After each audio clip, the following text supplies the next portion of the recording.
This is What Now with Trevor Noah.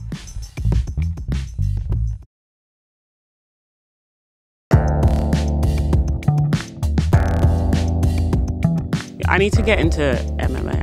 I want more hobbies.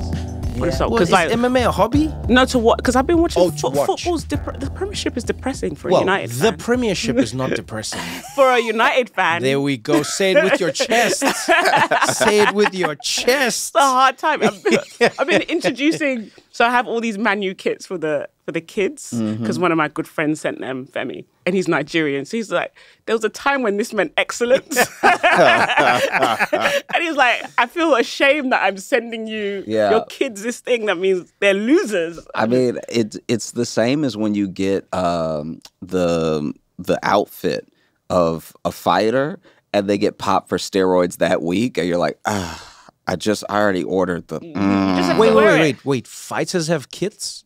Kind of. You can get like the whatchamacallit, like the outfit that their team wears in the walkout. Oh, okay. So you can get the zip up and the pants and everything. And then you can get their personal merch too. Yeah. But because they can't have all independent, like Puma, Nike, whatever, they can have the UFC official thing, and then everything else is from their site. So then some people make like their own kit that you can buy, and you'll buy the kit, and then it'll be like, the fight is off due to a high volume of HGH found in the system, and now you're wearing the kit, and you're like, I feel like, I was thinking that, so I'm a Liverpool fan, and not just because it's going well now. We've had some tough times. That's why I feel for you. I mean, it was good under Klopp as well. Yeah, but I was around before that. I was around when we were still like scrounging around. Do you know what I mean? I haven't been the longest Liverpool fan, but I've been a fan for long enough that I don't remember like winning things. Okay. Do you know what I mean? I remember your glory Gerrard. days. So like Gerrard. Even before, well, not before Gerrard, but I mean like, because there was like the peak Gerrard, where he was crushing it, and then he had the slip, which ended it for us very painfully. But but I was like around. You know what I was actually thinking? Funny enough, is I was going like, I found myself thinking that sports in that way is in some ways like the perfect analogy for nation states. Okay. Like if you think about it, right now, America is the Man United of the world. Oh God, that's hard to hear as a United. Oh, I didn't know which way you were going to take that. No, but it's true. It's true. It's true. Think about it. I hope my dads are not listening. Think about this. Think about this, right? Whether you like America or not, you have to admit there was a point where America was champion of the world without like no hesitation. You name it, music, sport, culture, politics, diplomacy. It was just like America is the country of the world. No one doubted it. You went anywhere in the world and you said, where do you want to go? America! You know what I mean? Didn't matter what country you went to. America! That was like the thing. And then, I don't know when I would say the first like little slip, maybe when Obama left. No, I think before then. I think okay, for me personally, around like 9/11. I was like just about to say 9/11. When Bush started bombing the world was the first time where I noticed people go. Oh, you mean that? Yeah. That was the first like, huh. Oh, I was thinking about when like, because this is so dark, because I moved to America after Bush started bombing the world, right? Yeah. So I'm saying as an outsider, when did you consider like, maybe I don't want to live there anymore? Obama was you're like, oh, I want to move to a place where Obama can become president. Obama in this case is like Alex Ferguson. We're talking about Manchester United. Yeah. And then when Obama ends and, if you follow the American story, you assumed it would be Hillary. Yes. And then Trump comes in. As an outsider, you're like, maybe I want to reconsider. I don't know. That's what I feel from, because like, it's kind of dark, but like the war in Iraq, European countries were involved in that. Like as a Brit. That's true. That's true. I'm thinking. But I think you could be right, Trevor. Maybe I was just very selfish and blinkered. I was like, I still want to go to a place where as the only American here, Josh, what do you think? I'm not a well-traveled person. That's not true. No. Josh, at the time of 9/11. Oh, okay. At the time of 9/11, I was 11. I was not a well-traveled individual. You know what I mean? Most people would say I was a child. Sure, but Josh judges himself as an 11-year-old. But I was like, when 9/11 happened, I remember being scared. And then when I started to understand, when I was in college, so like we're talking like 20, like in 2012, I was like I guess I only saw it through media. Yeah. So in American media, you see other countries wishing they could come here, wishing that they could, or even saying American propaganda out loud in their home country of like, but we're not America though, right? Yeah. And then when I got older and I was in college and I would take in more media, that was when I was like, the perception is changing. And I had friends who did travel who told people they were Canadian. And like when they went to certain places, and I was like, oh, okay. Like, because that wouldn't have even occurred to me because I hadn't traveled much yet. And so I would say, though, to Christiana's point, when you really look at the world view of America after Obama entering Trump had this weird way of like, I don't know if I have the words for it exactly, but he had this weird way of like bringing things to fruition, but it was him that did it. So then he would be like, America's looking at us as a joke. Yes. But we became a joke. Yeah. Yeah. Do you know what I mean? He was a prophet who made his own prophecies come true. Yeah. Essentially. That's what Trump does. Yeah. Like he literally, I don't know if you remember that clip. He's like, the American dream is dead. It's like, sir, what are you doing? But you know what has been illuminating for me is how Trump has changed one thing. In my experience when I travel, he's changed one thing fundamentally about America, and that is, before Trump, most places in the world I went to saw America as America. They hated America or they liked America, but that's how they spoke about America. Now, Trump has sort of exported American politics to the world. So I go to countries where some people like Trump, and then some people don't like Trump, but they no longer have like a singular view of America. Does that make sense? Yeah. Oh, that's interesting. So even in South Africa the other day, I got pulled over by a policeman. It's very common there. This is like, it's not like in America where your life starts flashing before your eyes. Like in South Africa, you get pulled over almost just for like a conversation. Sometimes they just want to look at your car, to be honest with you. Yeah. You know, they'll just pull you over and be like, brother, what is this? And you're like, oh yeah. And you're like, it's nice. I like it. Okay. So I got pulled over the other day, and the cops, straight up, the guy rolled down the window. He's like, license. Then he sees me, and then he's like, Trevor. He's like, hey, my man, what are you doing here? I'm like, what do you mean? I'm home. He's like, my man, you should be there in America. Elon Musk, what is he doing to us? Why is he doing these things to South Africans? No, Trevor. But Trump. Guys, there is no time in my life where a South African man, in my entire recollection, was speaking about the individuals in American politics. You know what I mean? Yeah. Even when Bush was like bombing the Middle East, we said America. Oh, that's interesting. It wasn't like Bush. People were like, man, what America's doing? America's going up against the United Nations. America's ignoring this. America's waging a fake war. America. Now I find everywhere in the world, there's a break. There's Trump and there's not Trump. Yeah.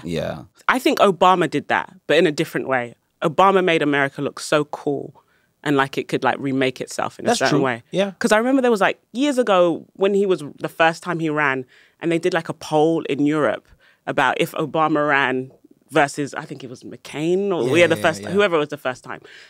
What would the voice? It was like 95% Obama.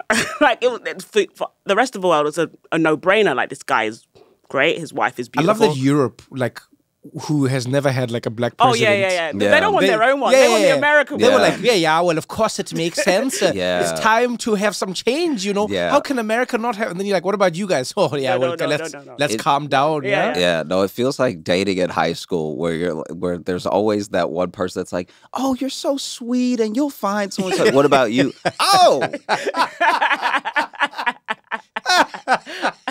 No, you'll find, I said someone. Yes. I didn't mean it like that, Josh. Yeah. Oh no, I didn't mean it like that. No. It's that. It's basically that. That's so funny though. feels like Obama did that and then Trump's done it the other way. But that's why I think they're twin flames. You know, I have this whole theory. Oh, you do? About in a past life. They came together. There's something about them. Oh, okay. You're talking about a different thing. No, but I think we're talking about the same thing, but I'm talking about the witchy version. And you're talking about the sensible version. Trump is America's id, but like Obama is who America likes to think they are, because it's like the performance of goodness, the good side. Because I think Obama performs as a good person as well, and he probably is a bit of an asshole. I would be too in private, but like he is like humble in public, and then Trump is the dark side. So they're like the darkness and the light, and you know there's an overlap in their voters. Right? Yeah, the same people that voted for Obama. No, it's very true. Also voted for Trump in these swing states. He's appealing to the same parts of themselves, but just the dark and the light. Yeah. That's my. Maybe America should only just have 2 presidents then forever, and you just switch back and forth. That would make it simpler. It would make it. No, simpler. Basically, you just ask America. You just go like, guys, what are we feeling like? We're feeling dark times. Or we're feeling. What are we feeling like? Hopeful. We're feeling hopeful. No, that's very hopeful true. President. Because I do, and people always take it the wrong way when I say it, but maybe y'all will at least get it, that Trump is white Obama. He's Obama for white people who hated the idea of Obama. Yeah. And it's like, that to me is why I think people keep underestimating him, because I'm like, you guys aren't ready for like, okay, you may need to cut this whole thing. Who knows? But I think that there is a thing that is baked into America's understanding of the experience of a black person. So whether it's true or not, or whether it applies to every person or not, there's a story that people are told about you before they meet you as like a black American. It's like your ancestors were slaves. You have to struggle, but you always make it through. And like you had to avoid like crime and drugs and getting somebody pregnant just to be where I am right now as like a white person. So just to be my coworker, you had to overcome all this stuff. It's like every one of your stories is like an Oscar movie. That's why we keep giving you the Oscar every time it's sad, right? And now you're living in a world where there's so many cracks in that thing, not just because there are black people who are like, no, I grew up in the suburbs all my life and my dad's a doctor, but now you have white people who literally are that story, but no one tells it in that way. So they're like, okay, you know, my great-great-grandparents were these Irish immigrants. They got spit on when they came here and everything. And I have a lot of like drugs and crime where I'm from. Like people always make it Appalachia, but it's like, guys, it's everywhere. It is everywhere. It's everywhere. And so it's like my family was on food stamps. My family, all this stuff like that as a white person, which is like never really talked about. And so then this person had to overcome a lot just to be next to this other white person. Right? Yes. And Trump speaks to that the way that Obama spoke to black people who may or may have not been having that like stereotypical experience. Right. And that is so powerful. It feels weird to tell white people that they don't understand white people, but white people who are like the living embodiment of everything we've been told black people go through, I understand better than like white people who have always had it, if that makes sense. It makes sense because America, more than most countries in the world, has told people what their life should be and what it could be. Yeah. Right? There's no other country that goes like the pursuit of happiness. Which is an insane, like... It's a crazy concept. In most cultures, they don't even believe in happiness. Yes. Like, if I told my dad I wanted to be... Like, I think I told my dad that once. Or it was my mum. I said, I want to be happy. And my mum was like, is that it? Yes. It's like, is that all you want for yourself? That is a wild concept. If you said that to your parent, most African parents, like, I want to be happy. Then they're like, happy? Happy? Go and study something. Yeah. Are you going to be successful? You know what is happy? You leave me happy. Are you married? Do you have children? You know what I mean? Like what is... Happy is a moment. My friend's sister said, was Jesus happy? Yeah, but like... That is one of the wildest things I've ever heard in my entire life. Wow. She was making a big life choice. She's like, I'm not happy. She's like, was Jesus happy? Yes. This is like... But think of it this way, right? Most cultures in the world will believe that happiness is a state of mind and it's a moment. You're not...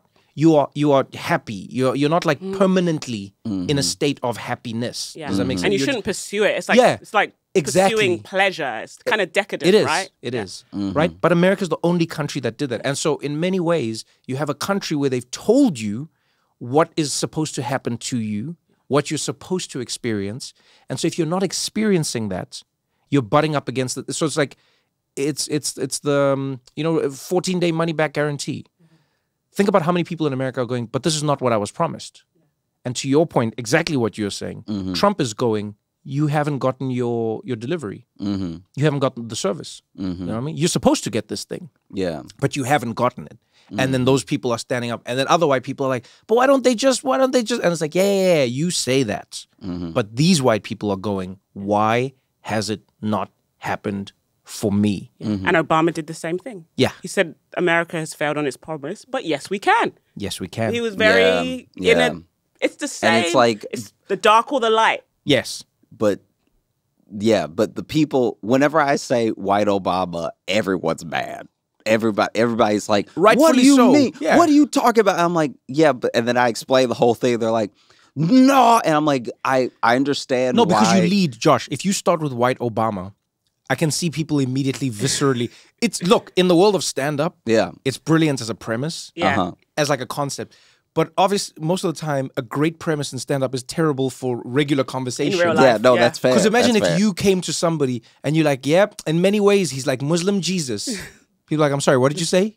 Yeah. You can't take someone who people love and revere and then compare them immediately to somebody they hate and not expect them to be a little bit reactive. I guess I'm surprised how much everybody hates it, in that I still have friends from Louisiana who voted for Trump and stuff like that. And then when I say he's white Obama, they're like, what? Yeah, but that's what I mean. And I'm like, that's what I'm saying. I'm like, I can understand my liberal friends getting mad, but then everyone's mad. It's worse the other way around. Yeah. How dare that's you? Fair.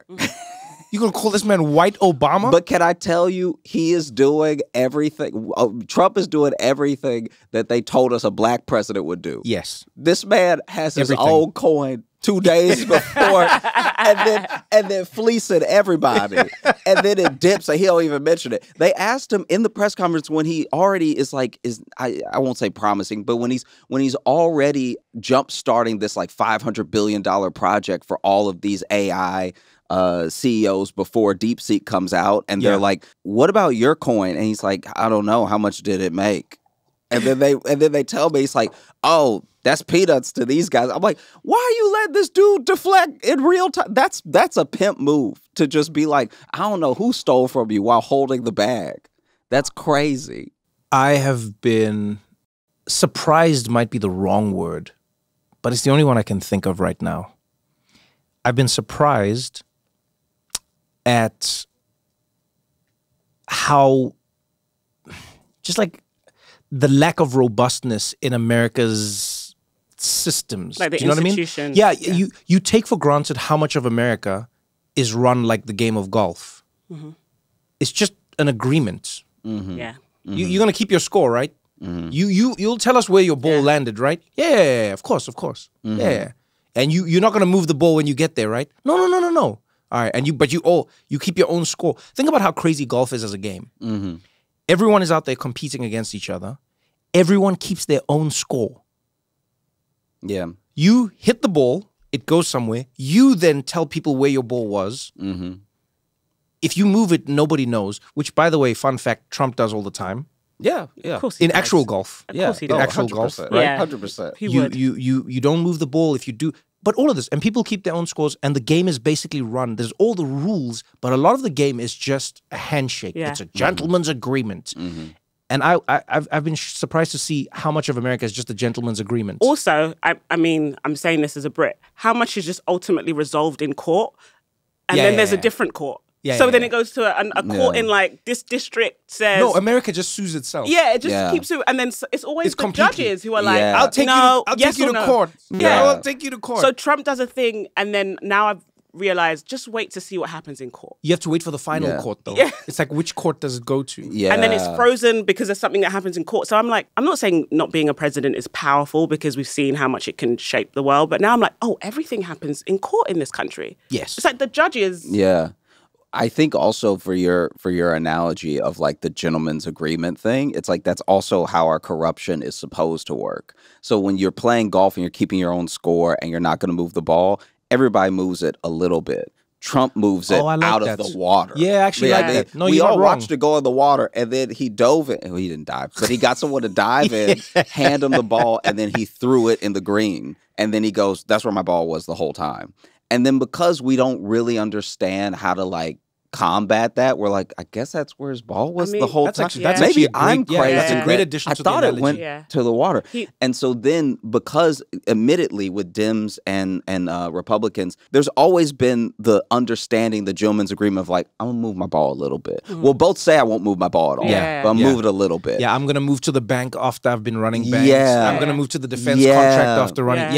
But so, you're right. It has been subtle. And it's like that's what that even like under people that we like, there was that level of corruption going on, but it felt like enough corruption to keep everything stable. So we're still playing golf. Well, you know, there is the theory. I forget the official like name for it or the title for it, but there's this theory that says that there's no society that functions without corruption, and corruption is a necessary part of society for it to succeed. It's counterintuitive. I love this because I love corruption. Yeah, but you're Nigerian. I mean, this is... He said it, not me. But you just said, I love it could have been my British side. No, the Brits love corruption too. Man, come on. Let me tell you something. One thing I've learned about Nigerians is... It could be my British side. Can I tell you what I've learned about Nigeria? Now you're going to bring out your British side, please. Brits are incredibly corrupt. But they don't love the corrupt. There's a difference. No, but we're embarrassed about it. That's what I mean. That's the difference. I think that's what it really is with Trump, is like, it's the gentleman's agreement. Like when he sat down with Zelensky, he broke the gentleman's agreement. I'm sure many presidents have cussed each other out over world issues. But the gentleman's agreement is that you don't do it in front of the press. Yeah. Do you get what I'm saying? It's the same way adults, you know, like with kids, you'd be like, yo, we'll talk about this. Let's let the kids go away. We're going to go to another room and we'll discuss. Because you don't want the kids to see this, because there's a certain level of decorum. And then he's got no decorum. That's what he's it is. Not decent. What Trump did there is you don't do that amongst world leaders, because it's not for it's not for us as the public in a weird way. Go into a room, fight about it, and then come out and shake hands and be like, yeah, you know, we had a good discussion and we're going to figure this out, and you know. But I also feel like, forget world leaders, I would not invite someone to my house to cuss them out. Like, if I want to cuss you out, you're not coming to my house. That was the thing that kind of blew my mind about the interaction. Like, forget... But he didn't think he was going to cuss him out. Oh, he knew he was going to cuss him out. No, he didn't. You don't think so? I don't think so. Well, he thought Zelensky would kind of bow. Okay, so here's how I play out the timeline. Trump goes, Zelensky's coming. Now, Trump, remember who Trump believes Trump is. Trump believes he's the greatest negotiator, the greatest deal maker, the greatest businessman, the greatest peacemaker that has ever... Remember, this is the man who said on day one, he's like, on day one, I will reduce the price of eggs. I will bring them down. Day one. Right? Eggs have only gone up. Day one, Israel-Palestine. I'm going to end it. We're tired of the war. We got to end it. Well, it's not over. You get what I'm saying? He's the person who believes, he genuinely believes. I don't even think he's like lying about this. He thinks, I'm going to go in, and I'm just going to tell them what it is, and it's going to be. Same thing with tariffs. I'm going to do the tariffs. Then the thing backfires. Then he's like, okay, I'm going to undo the tariffs. Then I'm going to do the tariffs again. Then I'm going to undo the tariffs. But he believes it. So he goes, you know what? I'll call Zelensky. He's like, I'm going to call Zelensky, and I'm going to tell him this war needs to stop. And then Zelensky will stop the war. What happens? Zelensky shows up. Zelensky shows up in his outfit. That's the first thing Trump is angry about, because he's like, why is this guy... Everyone shows up here in a suit and tie. What is this man doing? Do you know what I mean? And that was the first comment, if you remember. No, yeah. He points at him and he's like, oh, he got all dressed up. Oh, look at him. So that's the first thing, the first slight for Trump. They go in, they're having the conversation, it's a normal press conference until the end. And that's the moment where Zelensky says a thing that Trump feels is something that goes against like him and is like a threat. You know, where Zelensky like, you're going to feel the pressure, you're going to feel Russia's influence. And he's like, don't tell us what we're going to feel. Don't you threaten me. And that's when it goes off the rails. But I don't think he brought the man in to cuss him out. I think he brought him in to solve it.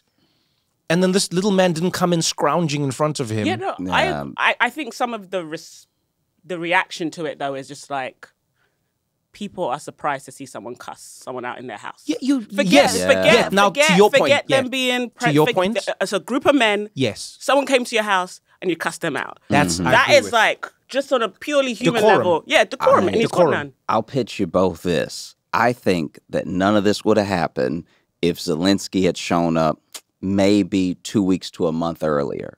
Because you got to remember that Macron was just in there correcting that man in front of his face and touching his knee And so it's like, if you want to talk about as a man, I will curse somebody in my house before I let a man correct me and touch my knee while he does it. That's, oh, you must be out your mind. Correct me or touch my knee. But if you do both at the same time, we fighting. And so he already had to take the L on Macron, right? And so then he took the L on Macron, and then, because to Trevor's point, that thing that Trump does, he got to do very well with I think it was the president of Egypt, right? When Egypt basically says, hey, when it comes to Gaza, we'll take the sick kids. Yeah. Right? Which for Trump is not a contradiction, because he's like, oh, we're going to send some of the people to Jordan. We're going to send some people to Egypt. So then sick kids is still people. Yeah. So then Trump is like, I didn't even know that. See, isn't that nice that he's willing to take the sick kids, and that's really great. And you can even see in the moment, it's like maybe Trump is trying to continue to do the salesman thing, but maybe he's also like, it's working. Like it's working. No, he like, does think it's working. Yeah. And so then when Zelensky, who's just making a pretty rational point, he's like, guys, y'all think Putin's gonna stop? Y'all think China's just like playing games in the background? Like Zelensky's one of the only people you can tell, even from him not showing up in the suit and tie, that's like living in the real world. Do you know what I mean? I don't know if you've ever been to and I'm not trying to put anyone on blast, but I don't know if you've ever been to the party of someone who is about to not have money, but like they're still dressed and still putting out the hors d'oeuvres like they have money. Yeah. But you know that they almost don't have money. You know, so then you show up in your hoodie and they're like, well. It's like, well. You about to live next to me. I love the idea that Josh, you should know this. If you invite Josh to your house, how he's dressed is a precursor to your moments in life. How much money he thinks you have. Yeah, like if Josh shows up in a hoodie to your party, you should go check your bank account, go check your investments, go check everything. We're going to continue this conversation right after this short break.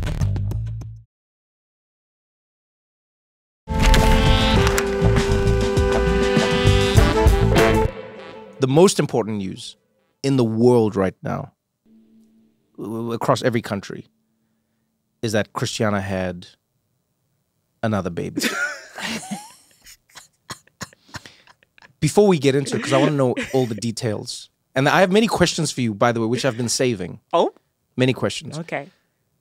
Do you know how many people will talk to me about the podcast, and the thing they'll say, they'll go like, Josh, oh, he's very funny. Oh, man, I love this thing. Oh, YouTube. Oh, Josh, you know what I mean? By the way, like, people think you're like different people. It's very strange for me, but people will tell me about you, but then tell me about you doing something else as a different person. Oh, yeah. Josh people don't know I'm jobs. the same person. They don't know you're the same person. Yeah, You've noticed that as well, right? I've got DMs, like angry DMs, that are like, you stole the joke from the guy on What Now? Because I'll do I'll say the thing here, and then I'll say it on stage, and they'll be like, I've heard that before, and you think you're slick. And it's like, yo, people say that to me. They'll go like, oh, man, I love the. Oh, man, by the way, there's this comedian you should have on your show. His name's Josh Johnson. Then I go, you just told me you like Josh on the podcast. Yeah. And they go, yeah. But have you heard Josh Johnson? Yeah. It's nice that no matter what, they want to take up for me. Sometimes it's against me, though. It is against you. Yeah. Yes. You are the white Josh Johnson. Yeah. That's what you are. But the other thing people say, they'll be like, oh, I love Josh. Then they'll be like, oh, Christiana is so funny. She's smart. But then they'll be like, is she always pregnant? Yeah. How many children does Christiana have? Yo, everyone, men, women, old, young, people just be like, oh my God. Like there's a comedian in South Africa, his name's Ntosh. He was just chatting randomly. And he's like, yeah, Trevor. He's like, I chap that. He's like, that Christiana, she's always pregnant. How is she always pregnant? And I was like, what? Is she always? And I was like, actually, she is always pregnant. It's kind of crazy, yeah. First of all, congratulations. Thank you. Yeah. You are now the mother of how old? She is 8 weeks tomorrow. 8 weeks tomorrow. So she's brand new. Wow. She's still got that placenta perm. Yeah, look at that. Brand new. Oh, I love the placenta perm. You know how the hair comes out? It's not how it is. So she's still got her placenta perm. I know. I am a mother of 3 kids, 5 and under. I've had I've had more than 3 pregnancies. You guys know, like, my womb is a strange place. So I've had losses, done IVF, all of this stuff, and now it's landed me at 3 kids. Cora wasn't IVF, though. So wait, so are you, how many, what's the number you're going for? I'm stopping it. Can I tell you guys something? No, don't lie. No, don't lie. I hate it that he does this. Don't lie. Let me tell you why. My body, my choice, Trevor. Yes. But no, he's gonna say. Above all you say else, this all the time. Above all every else, time you say it's your last baby. Above all else, to thine own self be true. Yeah. That's a quote that I love to live by. I'm not saying this out of judgment. I'm asking if there is like an end goal. Okay. Because you are with children the way dangerous leaders are with land and like territory. They'll be like, I'm done. Remember when Putin said Crimea? That's it. Mm-hmm. He said, that's it. He said, now that we have, you're the Putin of children. Okay. Because every time I think you're done, there's another incursion, and then you're going to tell me about why you had to. So you said after the first one, you're like, Trevor, you're like, don't ever have kids. I'll never have kids. I did say that. Then second one, then you're like, I don't know who tricked me into this. I can't believe I'm doing it again. I'll never, Trevor, I'm done. After this, I'm done. We're now the third one. Okay, can I tell you the difference now? Okay, tell me. So, unfortunately, I live in a very godless city, so it's a long time to get a vasectomy. In LA, I sent my husband, February 14th, he had an appointment for a consultation for a vasectomy. On Valentine's Day? Yes, I said, go. Okay. He got there, and the guy says there's a waiting list. But what happens, every Friday, they open up the portal for cancellations. This is the vasectomy doctor in LA, by the way. Everyone goes to him because he does the job. So how hard is it to do a vasectomy? Forgive my ignorance. It's so easy. I thought it was so quick. Yeah. It's quick, but it's a godless city. People don't want kids. So there's so many men. So there's so many people in LA getting vasectomies. And if you want it quicker, go to like Utah. Like in Utah, it's like, and that person will be like, I've never done this before, but let's see what happens. So Here we go. It's just snip snap. So this is I don't even want to go on too many tangents, but no, go on all the tangents because I want to know all the details. Because I've got people telling me, why don't you get an IUD? Why don't you do this? I'm like, no, let him do something because my body's been through hell. I don't blame you. My husband is getting a vasectomy, and we have 2 embryos in boarding school in case I ever want to get to 5. I know they're just there. I don't know what to do with them. You see, I'm pro-choice, but then I have all these woo-woo things. I'm like, do I donate them to science? No, I don't like embryo adoption. No, you see, this is slick. Wait. She left herself a little out there. No. It's not the out. It's just like, I'm like, I can't keep having children when I have like these 2, not souls, but things frozen in time. So they're there. I have to make a decision about what we do with them. They're in Texas. You have children in Texas. Not children, please. Before the Republicans here, they're not children. They're cells. Yeah. Me and my husband's cells. Yeah. Day 5 You know, embryos. it's only a matter of time before. Like, you remember when we were on the road? I used to have this joke that I almost believe is going to become true. They're just going to keep moving it further and further back. Yeah. You know? That's why we want to take them out of Texas. Yeah, they go like, but they're going to keep moving it further and further back. You know, they go like, oh no, the heartbeat or this or blip and this and inception. And it's going to get to the point where they'll just be like, your sperm is a child. Look at how they swim. Look at how they swim. Yeah. I'm afraid it's going to get to that. So anyway. Okay. So even having Cora, I was the ethical, I was like, how can we do this when it was obviously she's not planned. Which, right. By the way, my thing about having 3 kids, I think it makes me look like I lack sexual discipline in this day and age. No. Wait. Why would you? Because like, who has 3 kids in this day and age? No. But why would you need sexual discipline? Whoever says that, bring them here. I'll fight them. People are very women with careers. Yes. Like ambitious women. You either have no kids. Yes. Or you have maximum 2. No kids or maximum 2. This is what I found. I've looked at it. Why do you think that is? Because no kids, you have freedom. Yes. 2 kids, you have balance, and it's what you can. At 3 kids, we're like at capacity. Like it's chaos in my house. But like, imagine a woman shows up for a job interview. I'm just talking about like a woman that maybe doesn't have as much privilege, and she's like, I have 3 kids. The person on the other side is like, this bitch is gonna have another baby soon. I don't know if I can give her the job. You know, that's how I would feel. That's how I would feel. But I'm saying that's a very raw. But then you'd have to because you're intellectually thinking. I'm glad you brought that up. Can I tell you something? This is something I feel like people don't speak enough about because the problem with almost every single conversation people have, not just in America but in most places, but I feel like America does it, in the most extreme way, is that you can't have a conversation about a thing because it's overlapped with so many other issues that then people think you're talking about when you're not talking about it, right? I'm glad you brought that up, because even with us doing this, you being pregnant is the worst thing for the podcast. When I told them I walked in, obviously I was like, they were like, because my belly was showing at that point. I was past 12 weeks. And then Derek, shout out to Derek, who works with Trevor, he was just sitting there answering as they're doing the sums. Yeah, everyone has to do the math. And they were like, congratulations. Oh yeah, we can make the podcast. When are you due? It was so funny. It was just a relief. And then they were like, no, okay, but it makes, do you get what I'm saying? Like with Josh, I never, with you, I go, okay, when is Josh on the road? When is Josh touring? When is Josh, okay, cool, whatever. But you're not worried about Josh getting pregnant. Yeah, but but I'm not even worried about what I'm saying is you being pregnant is the worst thing for our work schedule, right? Because you have to go see the doctor. Anything can happen at any time during the pregnancy. And I had a high-risk pregnancy. There you go. Yeah. You've got a high-risk pregnancy. So your body is this fragile thing that is doing this amazing thing that you have to watch out for on all these levels. So if Christiana's not well, I'm never going to put a podcast over your pregnancy. You know what I mean? I'll never, ever be like, but the podcast, and you know this from me. I'm the person who's like, yeah, cancel. And by the way, like, so I feel very fortunate that I do the work I do and where I am in my career, that I have like partners. Like you guys were like, okay, how can we make this work? Right. That was like, okay, what are your dates? What do you want to take time off? When are your appointments? You know, they're the kings and queens of, you seem tired. Go sleep or whatever.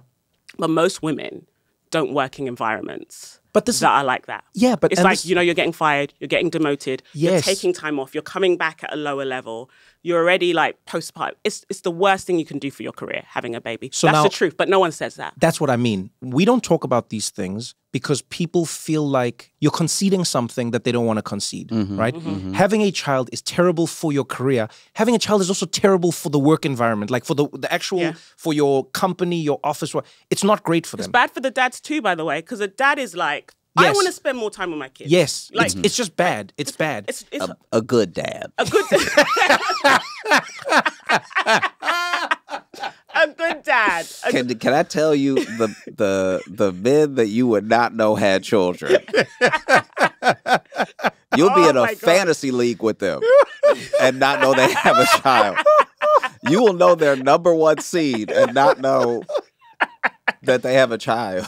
Okay, for someone who wants to be an active and present father in the current like capitalist framework we have, where your work is on your phone, like your email, you can't escape it. It's very tough. After work, drinks, socializing. Now they're like, return to the office. They don't want us to work from home, right? So you're away from your family all day.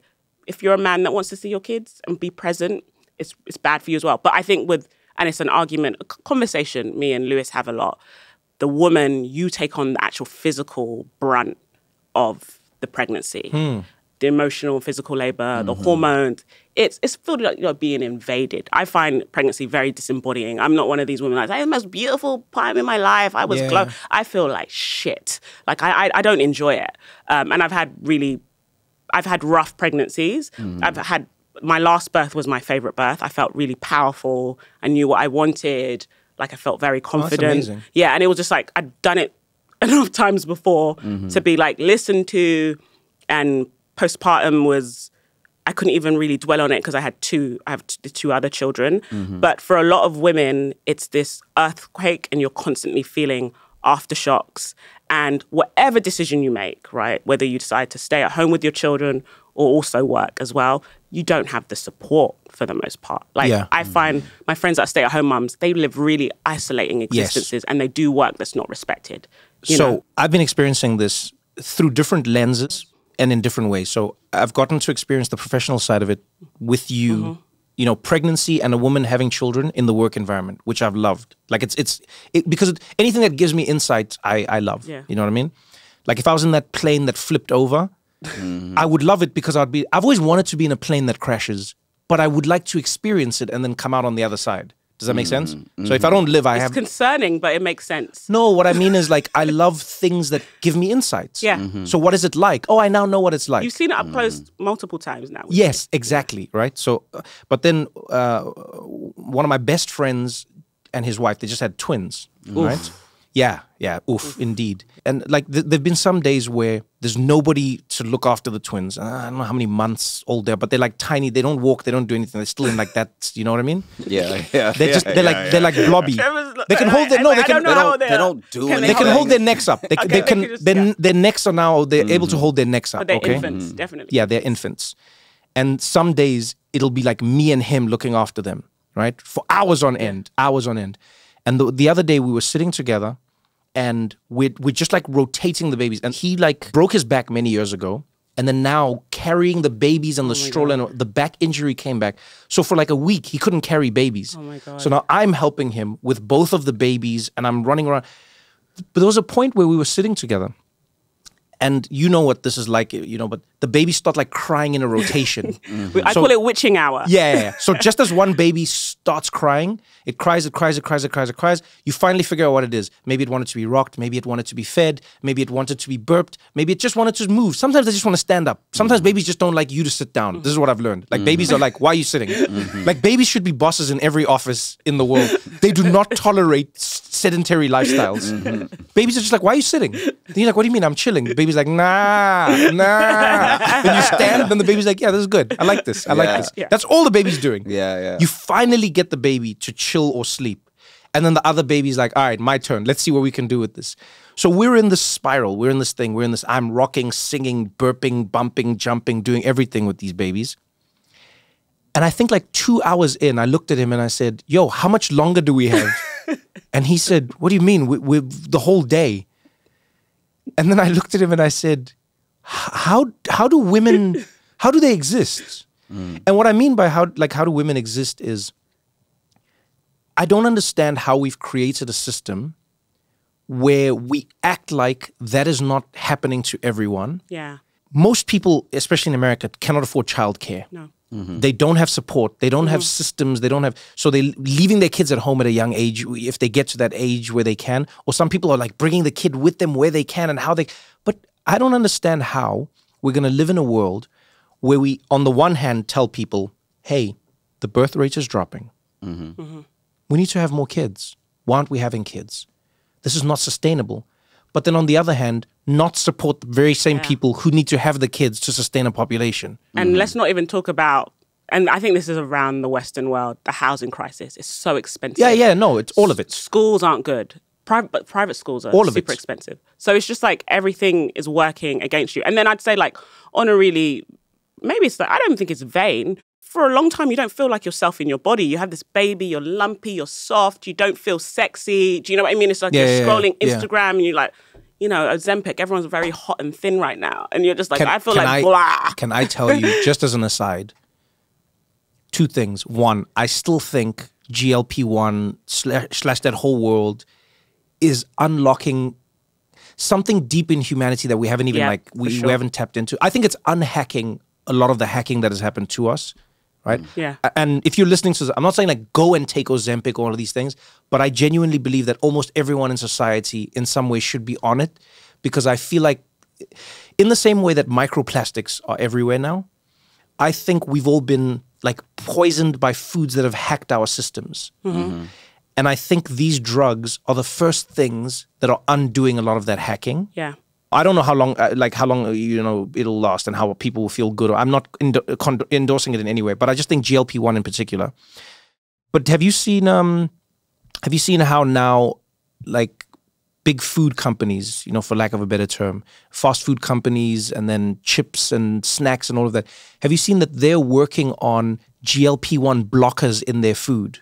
So they will basically become Ozempic resistant. They are trying to make food now That's scary. that can resist Ozempic and Mounjaro and all of these drugs because the people who take this aren't eating junk food and aren't becoming overweight and aren't getting sick and are becoming more fertile and are becoming like, they gamble less, they buy less, they smoke less, they drink less, they shop less, they do everything less of the unhealthy.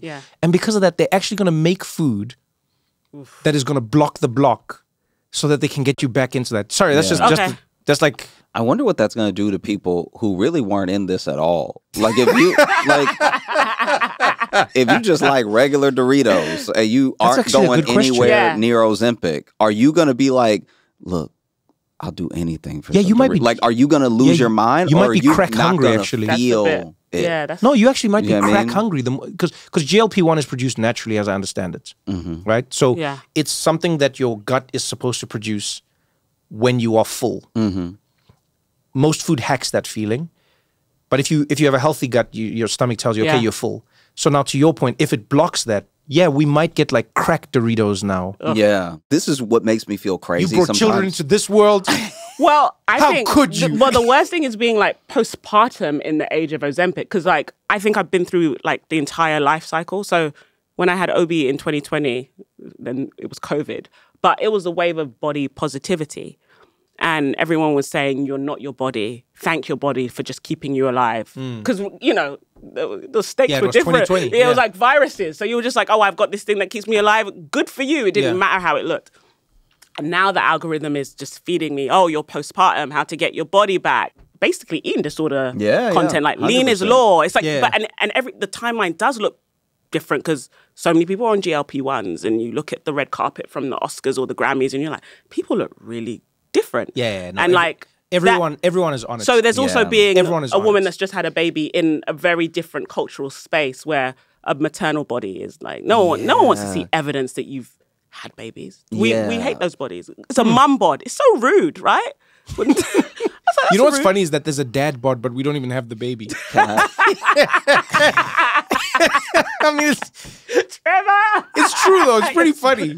Yeah. Like dads just get, you know what I mean? Men are we really have finessed the game in a good way, because like they'll go like, mum bod, she's had kids. Dad bod, you never had kids. You've never physically had the children. Why are you using this as an excuse? I have not had to support someone all the way through a pregnancy. I've had friends who have been pregnant, and I've had, like I've just never been in a relationship with someone who was pregnant and then seeing the whole thing through. So I'm not acting like wait. What? Okay. He was Josh, very supportive. You were great when I was pregnant with OB. No. You bring me stuff. This is a thing I do have. My best. You bring me snacks. This is a thing I have with Josh, just generally. I don't know if it's because you're Southern, or I don't know if it's because of just like your vibe. Sometimes you'll say a thing, and I love this about you, but I think it leaves people thinking you said something you didn't say. Because what you just said now, I think for some people, what they might have heard is, I have not stayed around for full pregnancy. I have never supported someone fully. Yeah. No, it's the way I worded it. But I'm not trying to have any stolen valor of like, oh yeah, I helped this person. I know you. I know what you. This is over wokeness. You know, I know, Joe. By the way, I'm an ally for people who have been pregnant. However, I myself have. But now you sound like a deadbeat. The way you said it sounds like Josh was like. So I want you to know that I've never stayed around to see an entire pregnancy through. I've been there when they told me, and I've been there when they were done. But I've never. No, Josh, you're not saying I've never got anyone pregnant. Cool. Okay. Yeah. Right. And so I can only imagine what it's like to actually be, like Lewis or in that situation. But the closest thing I can guess from the dudes I know who have, had kids and everything, it's not just gaming the system in a way of like there's very little that a dad has to do. There's also you want to do something, there's nothing for you to do. So I equate it to like how it feels when you've hired movers. Because now you've hired the movers and they're in your house and they're doing all the work and you're like, oh, I could. And they're like, you would literally be in the way. If you help me right now and you hurt yourself, I can't help you. So like, just be over here. And so now you're standing in the corner while somebody moves all your stuff. And you're like, but I think I could help. You can't. Trust me. Do anything. We work out all day and we move all day. We don't need you coming down the step. Whoa! And then now all of a sudden your neck is broken and we don't get paid. I feel so bad. I'm such a mean pregnant woman because that's not true. Not to or maybe in the house. In the house, Trevor, you'd be like, bye. No, I think my character flaw is that when I'm frustrated with things, there's always like the target of my frustration, even if it's not that person themselves. So I think Lewis had to absorb a lot of my complaints about. But also, I've had 3 kids for this man, so I feel like I like how quickly it went from. I was like, man, this poor guy's. Yo, I had these kids for him. Yeah. It is. It must He's like be your favorite line. That's what he calls it. We must be seeing what Lewis sees in the moment. Yeah. Like a little bit of rationalizing, and then a little bit like, nah, you did this to me. But you know, he's very active, supportive. Like, he's a great parent. Like, I'm always like, I say to him, like, if you died and left me a widow, I'd go and get you back because I can't do this without you. No, just don't die. But that's beautiful, though. No, but like, he's just... It's beautiful as a threat. I mean, but it's beautiful. It's like, stay healthy, go to the doctor, but like... How big is your community? Like, how do you... Oh, my God. Is it just the 2 of you raising the kids for the most part? Because your parents are in the UK. My parents are in the UK. His family's in New York. Yeah. We're very fortunate enough to have a nanny who focuses on 2, Luna. Well, now we just use numbers for the children because we get their names wrong. Just do numbers. It's way easier. Focuses on 2. Lewis currently does the heavy lifting with 1. Okay. So he gets Obi dressed for school, gives him breakfast, takes him to school, takes him to any activity he needs to have, and then brings him back, etc., etc. And I focus on 3. Okay. But we have a great village. Like, my parents come out to New York this week to record these episodes. My parents came out from London. They're currently in the hotel like 10 minutes away with Cora, 3. Lewis's parents have already come out. They came out shortly after Cora was born, and they spent 2 weeks with us, helping us out. So even though we don't have our village always physically present, people are very supportive. And I think, you know, it's great to have like the physical support, but so much of parenting is just like the psychological toll. And you guys are part of the village, like friends, family, how you doing, checking in. 3 of my best friends from my childhood, well, we're schoolgirls together. We're in a group chat and we're always like encouraging each other. Do they also have kids? They also have kids. Okay, they also have kids. And we're all in different life phases with the kids and ages and all that. And even before, they were like, how are you? How are you feeling? You've got your pump? Like, you're texting me. Or if I came in to get day. So we have a village. We are incredibly supported, but we still most days feel like we're treading water. So I cannot imagine how I think most parents in America or in the West are just drowning. Yeah, I'm glad you said in the West, because that's something that I've found is the ultimate paradox of coming from a developed country versus a developing nation, you know? So first world, third world is the thing that you're sold in developed nations is that you have everything. Oh, it's great. The roads work and the schools are fantastic and there's healthcare and, you know, this is a great country to be in. The one thing that nobody seems to tell you is that as a country becomes more and more developed, the one thing that gets eroded is community. Yeah. The village disappears. Yeah. And what you have to do is you have to buy the village back. Yeah. You know? Yeah. You have to buy the house. You literally, you have to buy somebody to look after your kid. You have to buy somebody to help you clean your house. You have to buy somebody to help you fix your... You have to buy somebody to cook. You have to buy... You're buying the same village that they tricked you into not having. Like I'm always amazed at the con of it all. This machine, this larger thing, told everyone, you should get your own house and you should live by yourselves. How can you still live with your parents in the same house? This is ridiculous. What? And so everyone goes off. They get their own house to live by themselves. They have a kid. And now you need somebody to come and look after the kid. But they can't just come you know what, you should get a bigger house. They could live with you. You could have a live-in nanny. Yeah. Where I'm from, they call that an aunt. Or a sister. They call it a grandmother. They call it a sister. They call it a...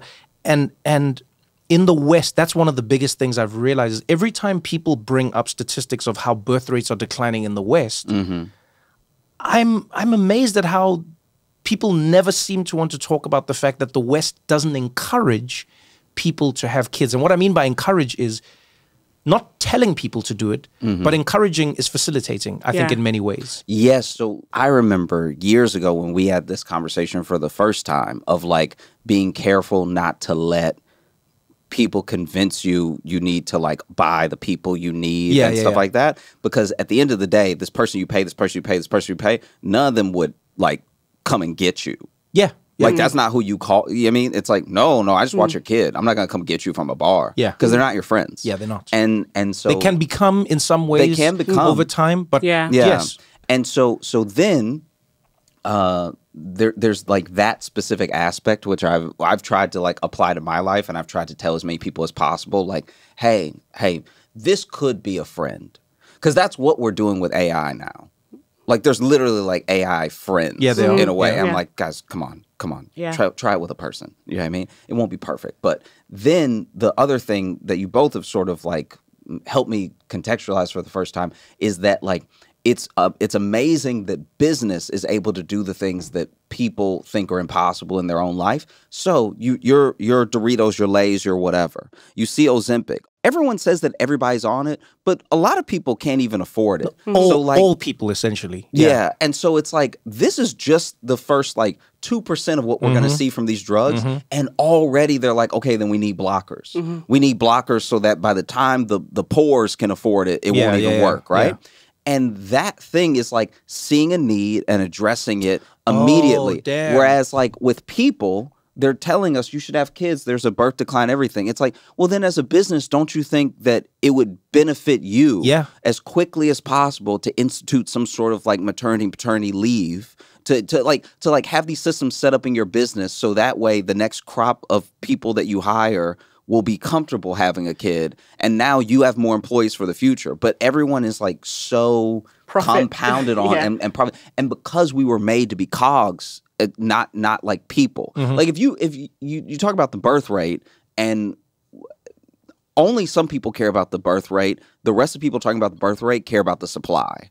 No, they do. They completely care about it that way. They go, the market is going to collapse. Yeah, that's what they mean by the birth rate. Yeah. They're not saying it like people will disappear. Yeah. They're saying, guys, if this happens at some point, the economy is going to collapse because have no there won't be a new labor force. Yeah. You're not wrong. Yeah. It is completely through the lens of labor. I think that just blows my mind that we're there. I mean, I think there was Japan a few years ago experienced the first year where they sold more adult diapers than diapers for babies. Oh. Because they have this huge geriatric population. Oh. But people aren't having kids. But to both of your points, maybe because of the way I was raised. And so my husband's Dominican, so very immigrant family, very family focused. Dominicano. And I'm Nigerian, and you know what that means. We live in LA, which some people say is a vapid place or whatever, but there are good people there. And we focus a lot on building our community. Like, we take our friends' kids. Even when I was pregnant, I'll take a friend's kid, and people take our kids.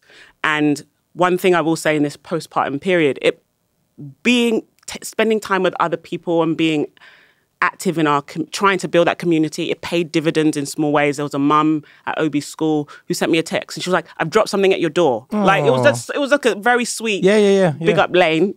She dropped something at my door, and I looked out. She brought me just some tea.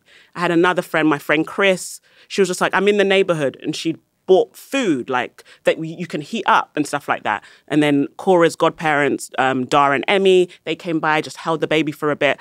So I think sometimes we complain about not having community, but are we trying to be good community and village members? And I think that we're in this like me, selfish society, whether it's about your grind, your money, your holidays, whatever you're into. And we've actually forgot how to be village members, and we were shocked we don't have a village. So for the last couple of years, I was doing that myself. So I was just like, how can I be better to the people around me, or just show up in the small ways that I can? And this is why I think this third time around, being in a country that's not my own, I felt more settled, more supportive, more checked in, because I've been more present for other people. And I think that's a hard thing to say to mothers or parents, that like, how many people are you there for? Because you're like, well, I'm drowning. But I think if you have that mentality of like, what's the little thing I can do for, is there a parent in my child's class that I can be like, oh, so I'll drop them home sometimes? Or what's the little thing you can do? And that accumulates, and that's how you build a village. Don't go anywhere, because we got more What Now after this.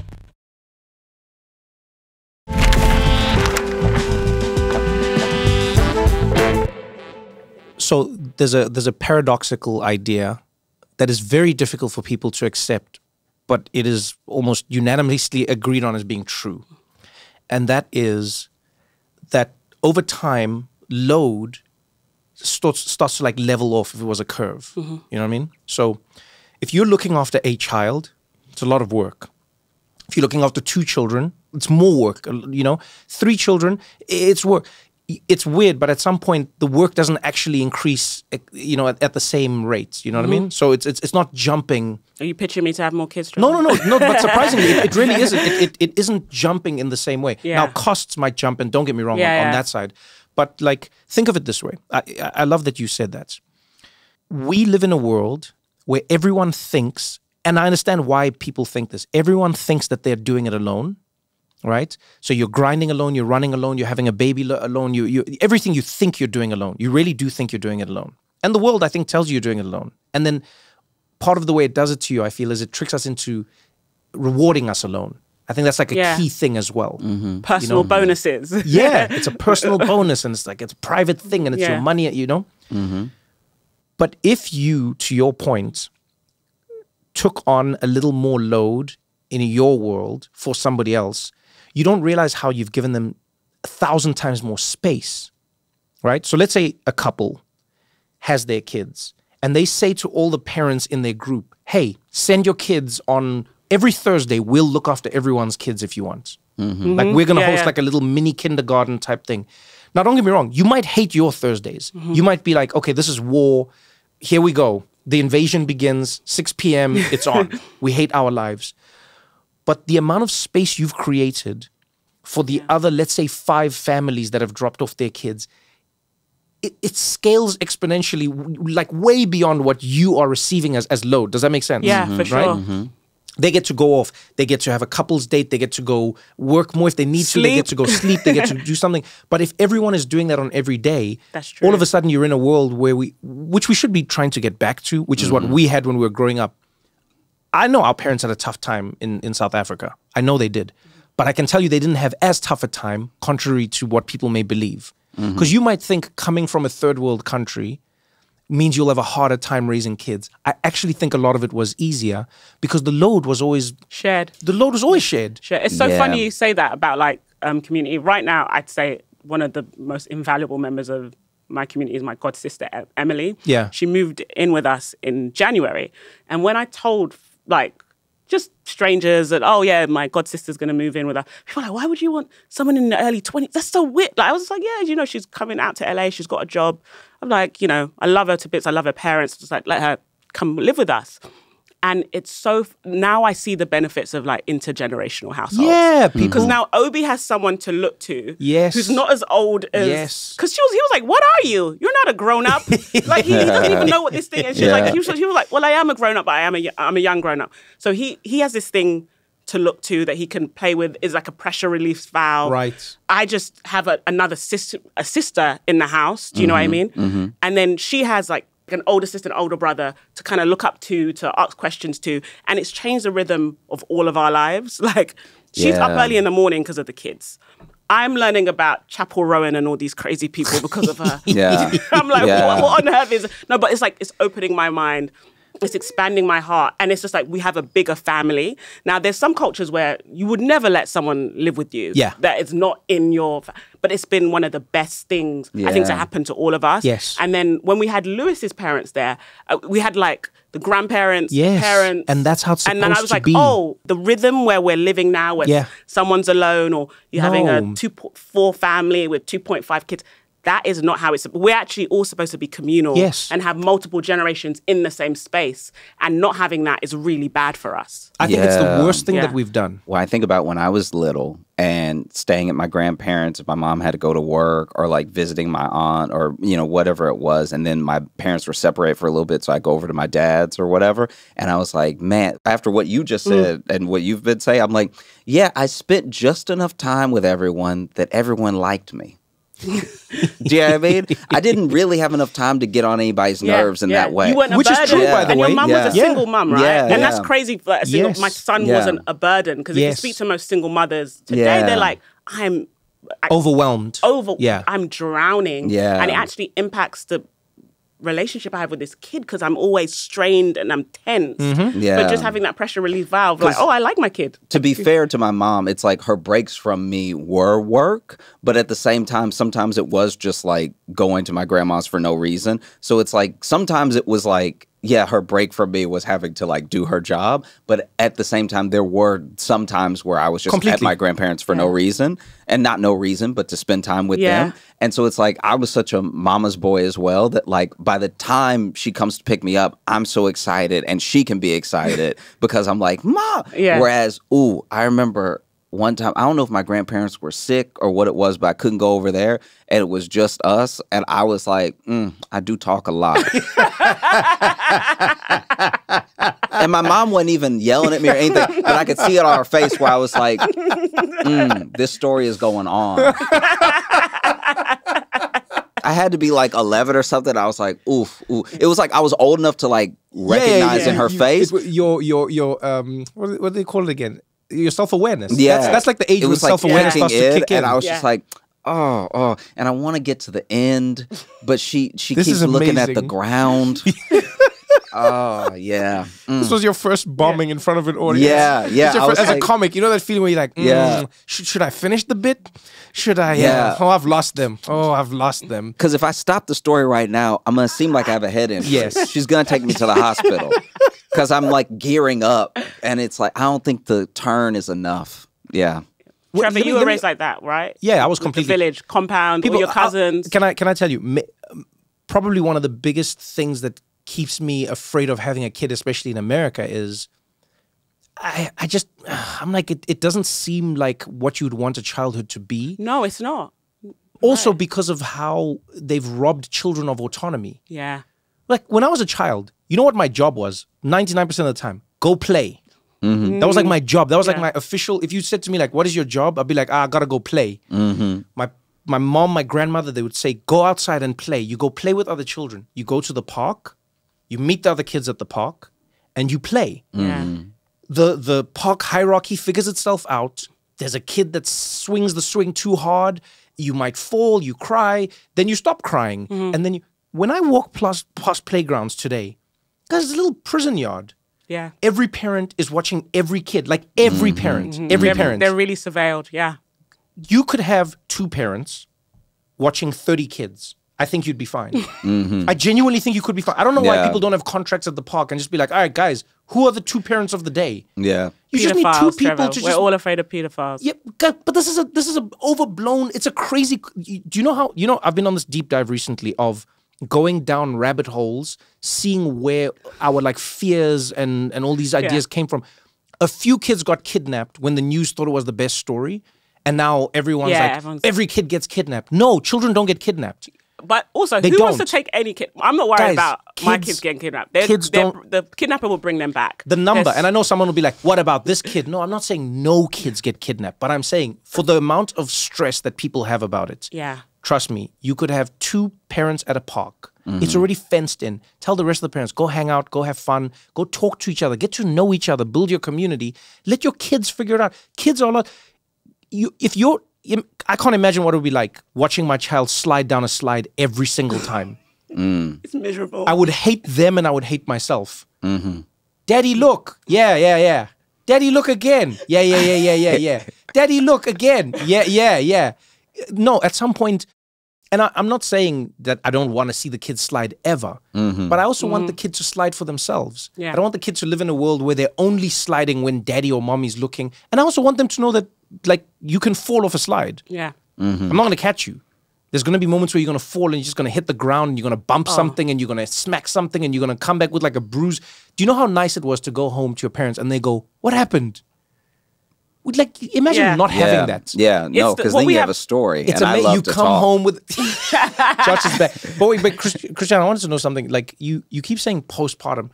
Yes. For everyone. Because, I mean... The 4th trimester, which I'm just... Yeah, I'd love to know for everyone, for men, but for people who haven't had kids, please can you break this down? Like, everyone just talks about postpartum. And then sometimes I'll hear people say postpartum depression. And what is postpartum? Like, what is it actually? It's the immediate period. Yeah. After you've had a child. Okay. After you've given birth, it goes up until. Well, the doctors say it takes 2 years for your body to be what it was before, and it's never going to be what it was before, but to like kind of get back to it. And postpartum looks different for everyone, but there's this huge hormonal crash because your body's making all these hormones to grow the baby. Yeah. and then there's this huge crash, and that can mean lots of different things. Your hair falls out for a lot of women.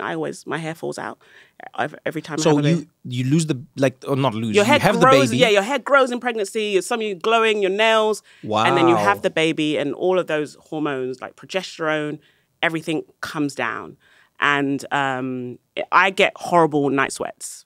That's my really gross thing. So in the night, I always have to. I have night sweats so bad, my fingers wrinkle and I get shivers. So that wakes me up, and I put on some new pajamas every time. So you get stuff like night sweats, hair falling out. You know, in the immediate period when if you're breastfeeding, your breasts get really engorged, and breastfeeding can be quite rocky for some people. Your skin changes. Obviously, your body changes. All your organs are moving back into position. Like your uterus is coming down again. You know, because pregnancy moves your organs out of the way. And then for some women, that involves anxiety, depression, coming with the hormones. Also because the stress, like a newborn is like a very fragile thing. And I think from a completely like evolutionary biology perspective, your job is like to keep it alive. So it's just like some women get these things called phantom cries. You hear your baby crying even though they're not crying.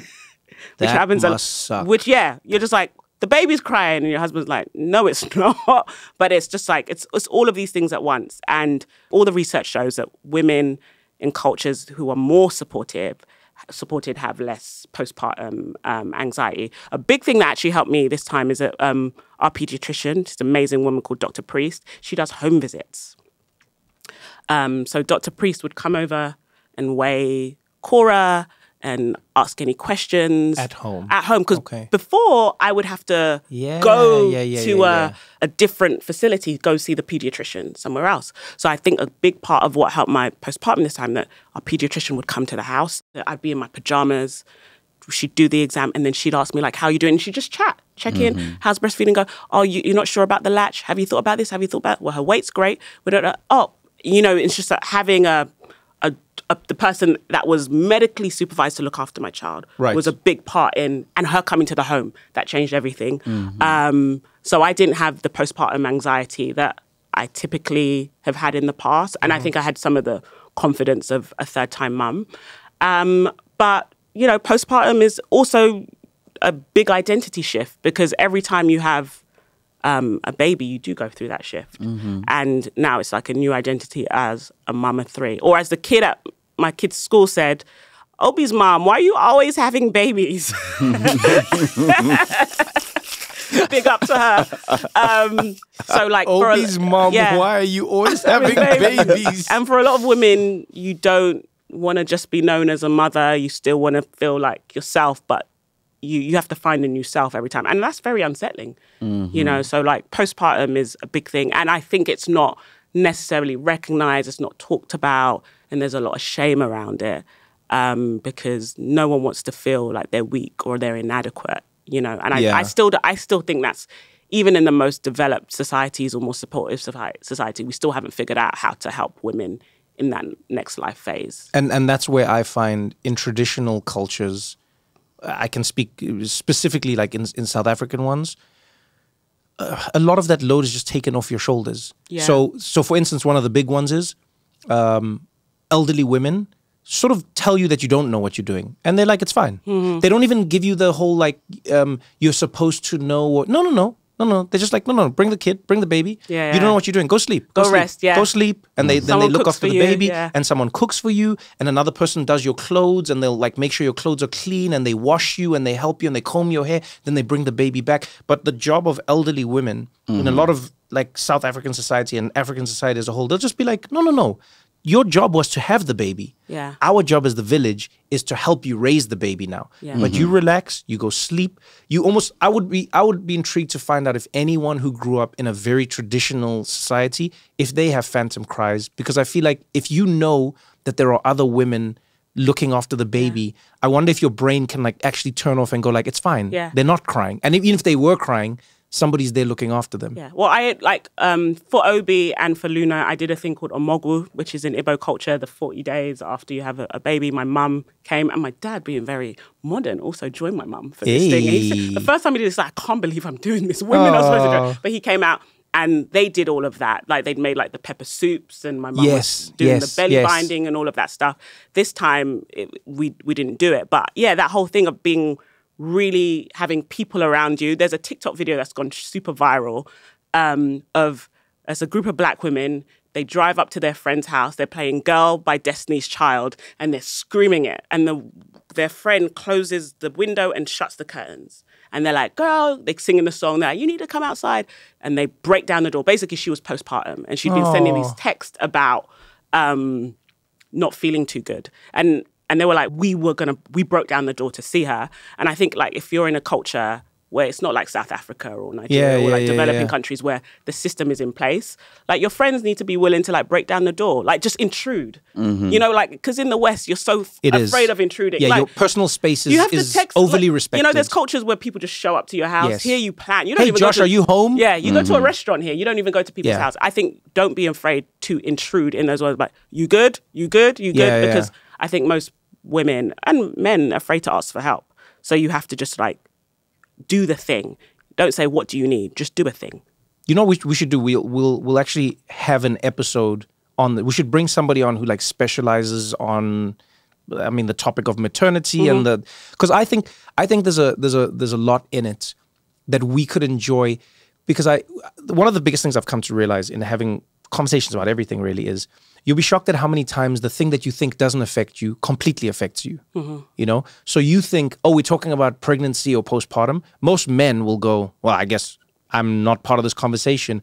But even in the moments we've had here, I think about how many men out there are at an office now stressed out of their minds and not figuring out what to do, or emotionally drained because they don't feel like they're showing up for their kid, or not understanding how to be supportive to their partner. You know, some men out there like Josh are not supporting pregnant women in their lives at all. They're not sticking around for the pregnancy. I am doing my best. I am only so involved because it is not my child. No, but I think we should do it. We should have like a full-on, you know? Okay, I have a question for both of you. Okay, you had the Josh question. What's the Josh one? Do you want kids? It's honestly. Yeah.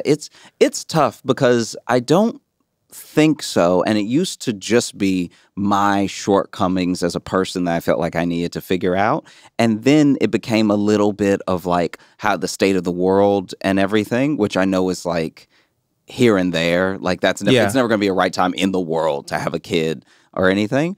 But yeah, I guess I still don't know, which is like, you know, like a privilege and a luxury. I definitely feel like I need to figure it out in the next few years because I don't want to be an old dad. You know what I mean? Like, I don't want to be one of those dads that becomes a dad at like 55 and then goes to pick up their kid and other kids are like, what's wrong with your dad? But you know what? All the dads now are old dads, by the way, Josh. So So I guess it wouldn't be that different. And I will say, you might say old dad. I would say wise dad. Wise dad, yeah. Because I find like older parents just carry themselves a little different. They may not be able to run and jump as high. Yeah, that's what I'm worried about is I can't play ball like a wise dad. Yeah, but you know what? A wise dad is more patient with their kid who can't hit the ball. Yeah, that's what I find. Yeah, that's fair. Because he also can't hit the ball. Yeah, exactly. Whereas a young dad is still out there being like, well, come on, come on. There's just a little too much testosterone. So I don't think you've missed. And also, just to the point you said previously, the world has never really been in a better place. I'll also say that. No, that's fair. Yeah. And that's why we think of it through the lens of like microplastics. Guys, there was a time when one flu killed your whole family. Now imagine having a child during that time. I think the reasons keep shifting, but I think when you're so unsure about something, it is it's a real like sink or swim thing. Like if I'm making a decision that's career wise and I'm very unsure, I'm like, what am I really scared of? Maybe just do it and see what happens. But like another person is not a see what happens, you know? And if anything, I've been like even more stressed out by my friends who kind of had that attitude where I was like, so when did you know, or when did you feel? And they were like, and I'm like, oh, what? What do you? And don't get me wrong, those people I think are actually perfectly good parents, because I think that they didn't go into it with that. They're probably the ones most likely to go ahead and be like, oh, you'll watch my kid for the afternoon at the park? Oh, that's great. And then you'll find sometimes that the people who are like so well thought out and so overly helicopter make some of the most stressed out kids anyway. Yeah. Because they're so scared of making a mistake that now the kid is also, because I don't know anything about having kids, but I imagine those first few years, it's got to be a little bit like how when you have like a dog and you're clearly nervous, you're making the dog nervous because this kid doesn't know what anything is. No. Yeah. So they just see you going, and then they're like, okay, right. Is that life then? Yeah. Should life be like that? You know? So Trevor, do you want kids? Oh my, do I want kids? Okay, how would I put it? I don't want kids, but I don't not want kids. Okay. Right? I would hope that kids would be the byproduct of something that I'm experiencing. But to have kids... Yeah, sex. Oh, man. Oh, but to have to... So here's why I'll say this. I have the luxury in that I don't have a body clock like a woman does. So I start with that. The second thing is... We'll put a pin in that. That's for another episode. Yeah, but I don't have a body clock in that way, right? The other thing for me is that when I think of having a kid and I go like, why do you want a kid? It may be a little too esoteric, but I go, well, I don't want my kid to necessarily have the burden of me wanting them for that reason, to fulfill something in me or to not, you know? Yeah, like it's great. I think it's important to not put that on the kid. You have ego death already when it comes to... Yeah, like I don't like it when people do that with kids. You know, they go like, oh, I just want... Some people be like, they want something to be theirs. They want something to love them. And then the kid doesn't do that. And then you get like parents who guilt their kids. Why don't you send your mom there? Oh, I can't believe, you know, I wanted a son who I'd be proud of. And you're like, what are you doing? What are you doing? Yeah. I think genuinely, and I know it's not perfect, but I think a kid should be something where you go like, I have so much love to give that, man, I just need another human being to pour this into. I just have too much love. I just got to pour this love and pour this love and pour this love and pour this love out. So I'm neither for nor against kids. The only thing I know is I have never met a person who regrets having children. Oh, you haven't? Never. Oh. Genuinely, I've never. I have. But I've met many people who regret when they had a kid. Oh, interesting. And I've met many people who regret who they had the kid with. But I've never met somebody who regrets the kid themselves. Now, I'm sure there are outliers. Oh, I'm sure. I get what you mean. I've met people who got with somebody abusive, alcoholic, you name it, in every shape and every way. But they will go, but this child. I've met people who had a child and they're struggling financially and their life has really been hard and their family disowned them because of who they had the kid with and maybe the person left, whatever it is. They will still go, but this child, oh man, this child. The person they had it with, they might regret. The circumstances, they might regret. Too young, too busy, too this, too that. So in that way, I just think to myself, I would love to be able to give somebody the greatest gift, which is not just being chosen, but which is being intentional. That's all I'd want, you know? I want the kid, if they ask me like, hey, why am I here?